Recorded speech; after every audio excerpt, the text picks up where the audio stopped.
মহসিনা আক্তার মোমো আপনি লিখেছেন, আমার বাবার 3 ভাই 2 বোন।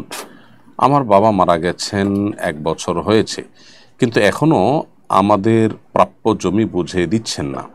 আমার প্রশ্ন হচ্ছে, আমার বাবার কেনা জমি কি আমার চাচা এবং ফুফুরা পাবেন? বোন মহসিনা আক্তার, প্রথম কথা হলো, আপনার বাবার মৃত্যুর পর সেই সম্পদ ভাগ বন্টন করা এটা আপনাদের অধিকার। এখানে আপনার চাচা বা ফুফুরা তারা বাধা দেওয়ার কোনো নৈতিক কারণ নেই। কোনো ব্যক্তির মৃত্যুর পর তার যদি ছেলে মেয়ে থাকে, সন্তান থাকলে সেক্ষেত্রে ভাই বা বোন কিছু পান না। অতএব আপনার বাবার সম্পদে আপনার চাচা, আপনার ফুফুরা কিছুই পাবেন না, যেহেতু আপনারা বেঁচে আছেন।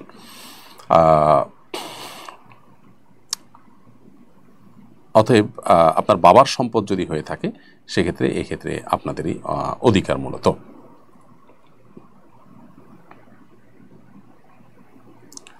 আর মেয়ে মানুষ যদি আপনি একা হন, যে আপনার কোনো ভাই নাই, হ্যাঁ, তাহলে ভিন্ন হতো। কিন্তু আপনি যেহেতু ভাই আছে বলেছেন, তাহলে সেক্ষেত্রে তারা পাবেন না।